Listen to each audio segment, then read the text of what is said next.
नमस्कार सभी BA part तृतीय की छात्राओं को। आज हम हिंदी साहित्य के प्रथम प्रश्न पत्र आधुनिक काल पर चर्चा करेंगे। हिंदी साहित्य का आधुनिक काल का प्रारंभ कब से हुआ, इसकी प्रमुख प्रवृत्तियां क्या थी, आधुनिक काल में किन किन प्रवृत्तियों का समावेश किया जा सकता है, ये प्रमुख बिंदु हैं जिनकी चर्चा करना आवश्यक है।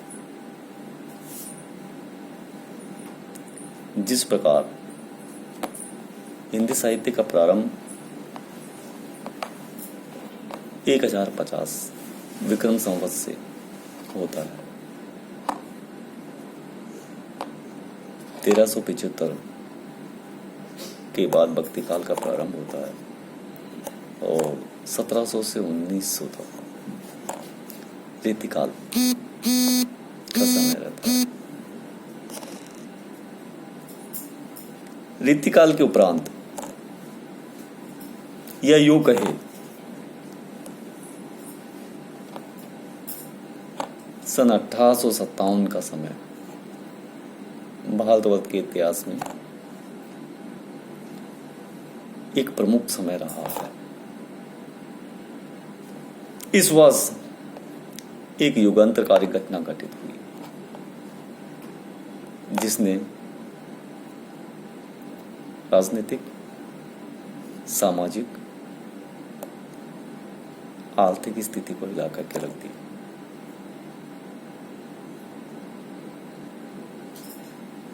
इस वर्ष के उपरांत भारतीय जनमानस में नवीन चेतना का, नव जागरण का, नवीन विचारधारा का सूत्रपात हुआ।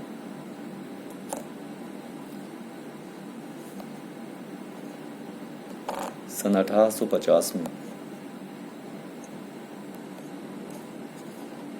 भारतेंदु हरिश्चंद्र का जन्म हो चुका था।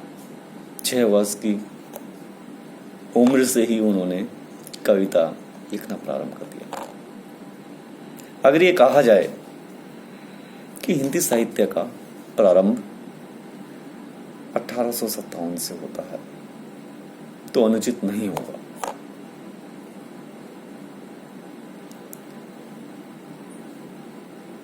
परंतु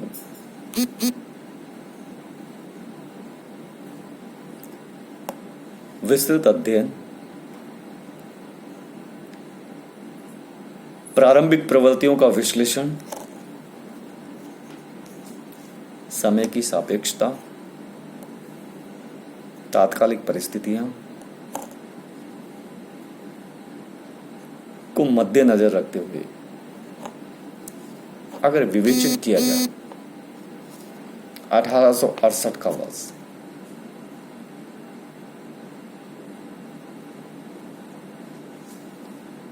जब भारतेंदु जी ने कवि वचन सुधा नामक पत्रिका का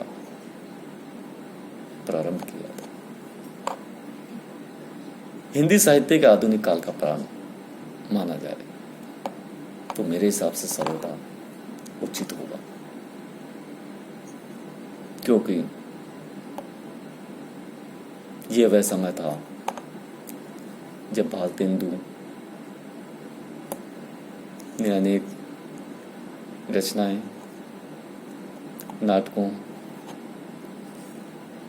और कविताओं को प्रकाशित करवा चुके थे, सामने ला चुके थे। भारतेंदु जी ने कवि वचन सुधा, हरिश्चंद्र मैगजीन, बाल बोधनी नामक 3 पत्रिकाओं का प्रकाशन किया। भारतेंदु युग प्रारंभिक युग था।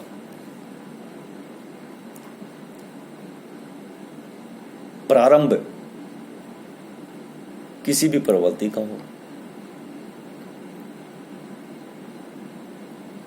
किसी भी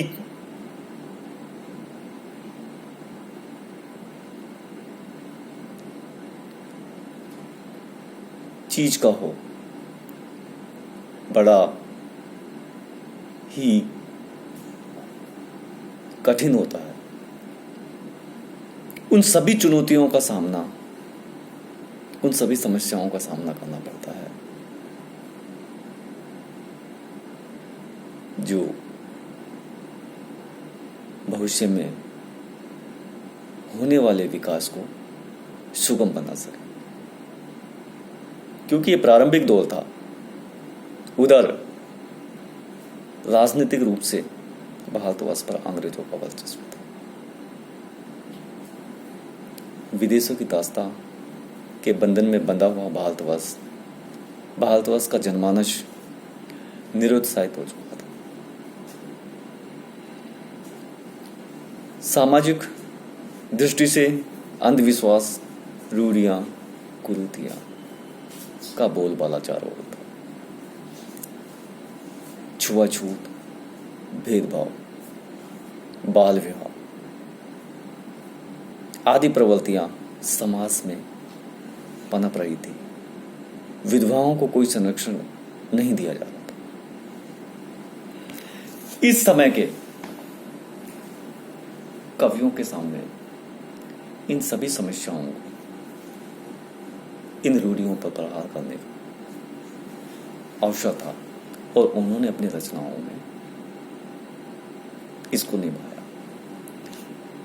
हम संक्षिप्त में चर्चा कर रहे हैं, इसलिए अगर इस काल के कवियों की चर्चा की जाए तो सबसे पहले भारतेंदु हरिश्चंद्र जी को लिया जा सकता है, बद्रीनाथ चौधरी को लिया जा सकता है, प्रतापनाथ मिश्र को लिया जा सकता है, राधा कृष्ण दास को लिया जा सकता है।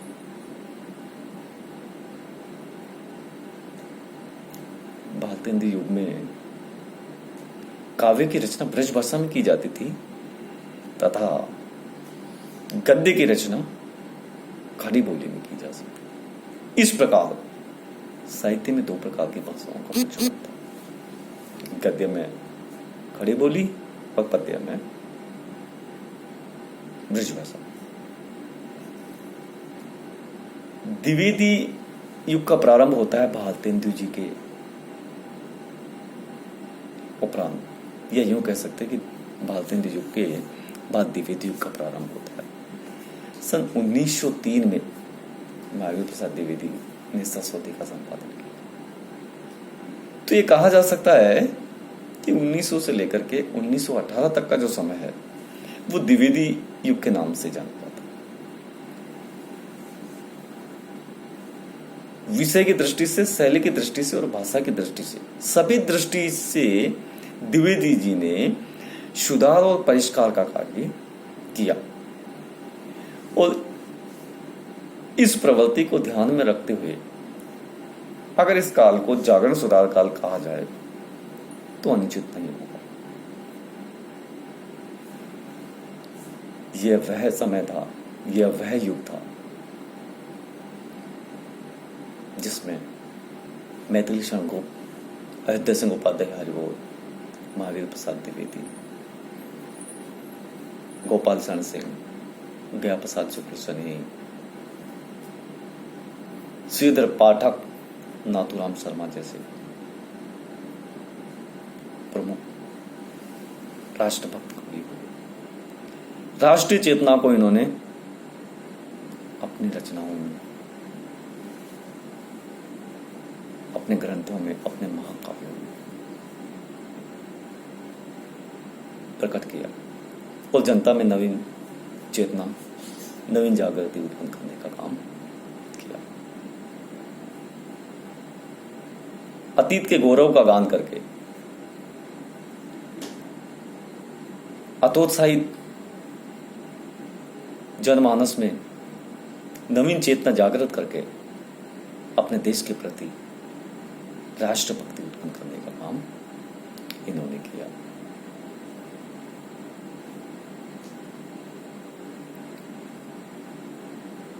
साथ साथ सामाजिक दुर्दशा, सामाजिक विकृतियां, सामाजिक कुरीतियों का निवारण करने के लिए भी इन्होंने अपनी रचनाओं में स्थान दिया।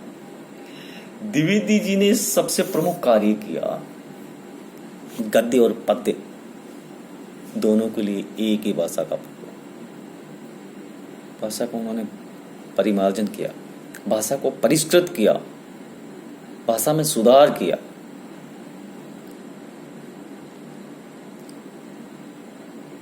ये श्रेय उनको देना पूर्णतः उचित है, क्योंकि उन्होंने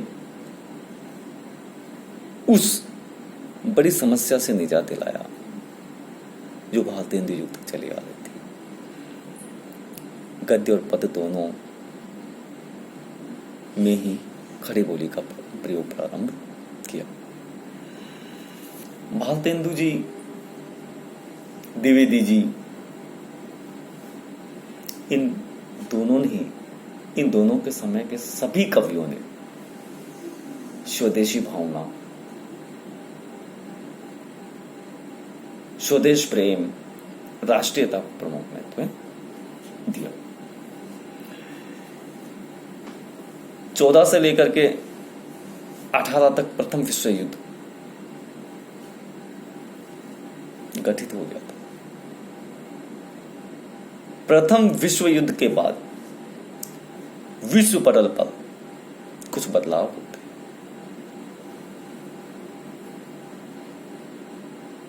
भारतीय जनमानस में भी कुछ आशाएं, अभिलाषाएं संजो रखी थी, परंतु परिणाम विपरीत ही मिला। मानव चेतना पर प्रभाव पड़ा। उधर पाश्चात्य साहित्य में स्वच्छंदतावाद प्रवृत्ति पनप रही थी, उसका प्रभाव भारतीय साहित्य पर भी। सन 1800 या यूं कह सकते हैं कि सन 1918 से लेकर के 1936 तक का जो समय है वो छायावाद नाम से जाना जाता है।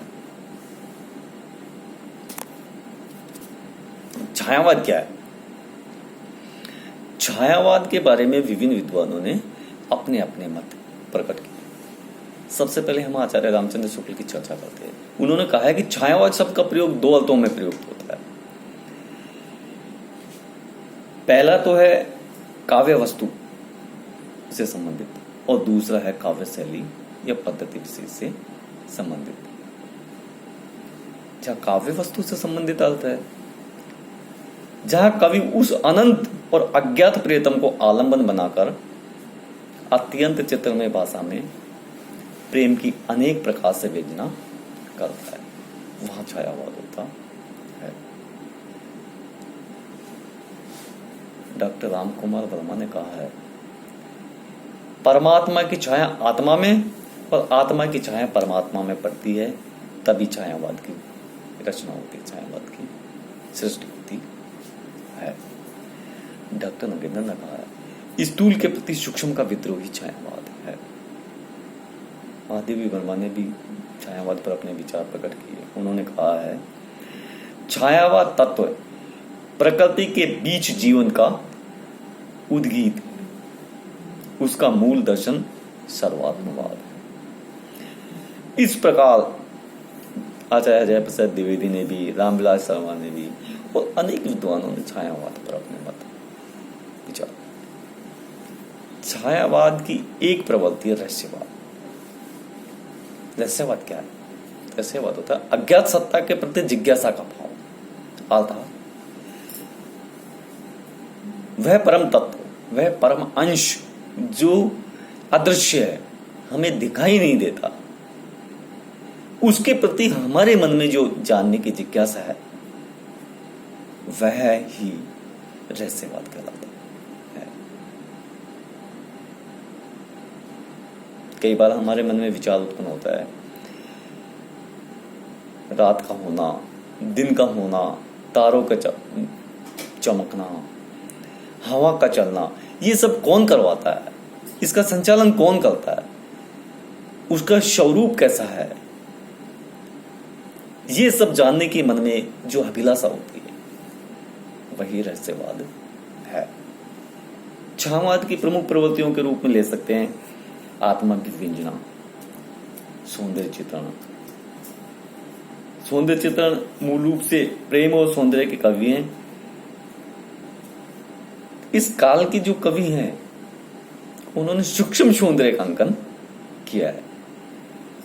ठीक इस प्रकार आत्माभिव्यंजना में अपने व्यक्तिगत जीवन को आधार बना करके उससे प्रेरणा प्राप्त करके काव्य रचना में लीन हुए। श्रृंगार निरूपण,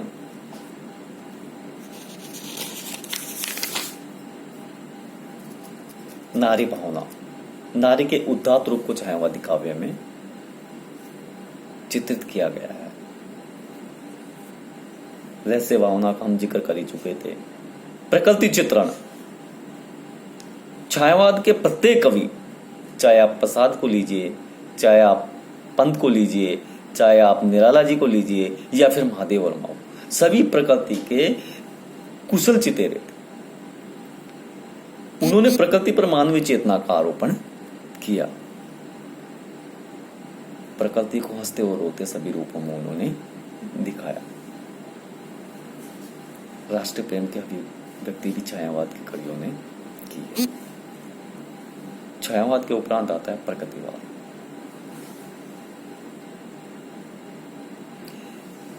प्रगतिवाद प्रगतिशील लेखक संघ की स्थापना के साथ, जो कि 1936 में स्थापित हुई थी,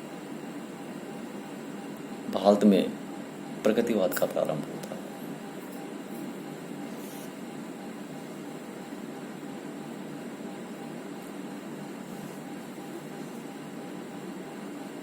प्रगतिवाद क्या है?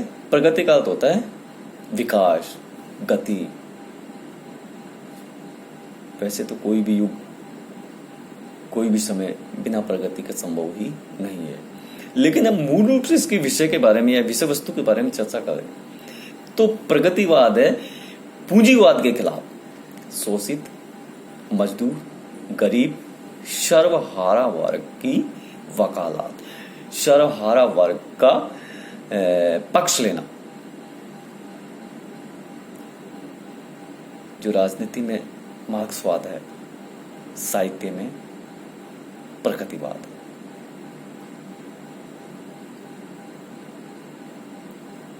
प्रारंभ से ही मजदूर वर्ग,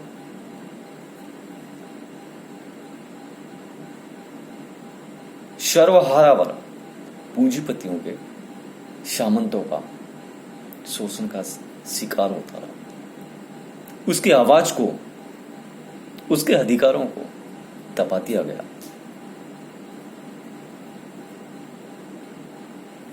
इसी को विषय वस्तु के रूप में बना करके प्रगतिवाद के कवियों ने जनता के सामने अगर प्रगतिवाद की प्रवृत्तियों की चर्चा के तो सबसे पहले हम ले सकते हैं शोषितों की दीनता का चित्र। किस प्रकार शोषित लोग हैं, वो गरीब है, दीन है, इसका चित्रण इस काल के कवियों ने हमारे सामने किया है। शोषक वर्ग के प्रति नफरत और घृणा है, रोष है, आक्रोश है, धर्म और ईश्वर के प्रति प्रगतिवाद में अनास्था प्रकट की गई है। सामंतवाद और पूंजीवाद के खिलाफ विद्रोह का स्वर प्रगतिवाद में प्रकट होता है। सामाजिक चेतना का यथार्थ चित्रण, समाज में जो भेद है, दो प्रकार का वर्ग है, एक शोषक, दूसरा शोषित, उसका यथार्थ चित्रण प्रगतिवाद में किया गया। प्रगतिवाद साहित्य जनसाधारण का साहित्य है, तो इस काल के साहित्य की भाषा भी जनसाधारण की भाषा ही है। मुक्तक छंद का प्रयोग कवियों ने किया है। अगर हम कवियों की चर्चा करते हैं तो केदारनाथ अग्रवाल, नागार्जुन, रामविलास शर्मा, शिवमंगल सुमन, रांगे राघव, त्रिलोचन शास्त्री, और अगर देखा जाए तो सुमित्रा नंदन पंत, निराला जी और रामदास सिंह दिनकर भी इसी के अंतर्गत समाहित किए जा सकते हैं। प्रगतिवाद का समय 1936 से लेकर के 1943 तक का अल्प समय है। ये यूं कहा जा सकता है 7 वर्ष का समय है। प्रगतिवाद के बाद हिंदी साहित्य में प्रयोगवाद आता है। 1943 में आगे ने तार सप्तक की रचना की। तार सप्तक की रचना के समय से ही, या यूं कहे कि इस वर्ष से ही प्रयोगवाद का प्रारंभ माना जा सकता है। प्रयोग, वैसे प्रयोग कब नहीं होते, प्रयोग हमेशा होते हैं। आज नवीन प्रयोग हुए, कल पुराना होगा, कल फिर नए प्रयोग होंगे। तो साहित्य में प्रयोग कैसे हुए? साहित्य में प्रयोग 2 प्रकार से हुए, विषय वस्तु की दृष्टि से और शैली की दृष्टि से।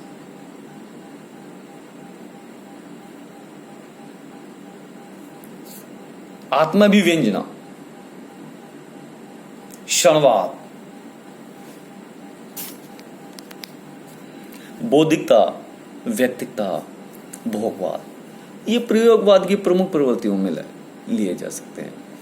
प्रयोगवादी कवि है, वो प्रयोग करने में विश्वास रखता है।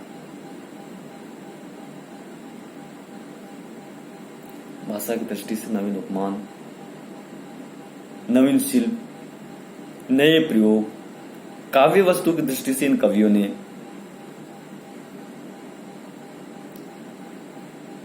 नए नए प्रयोग किए।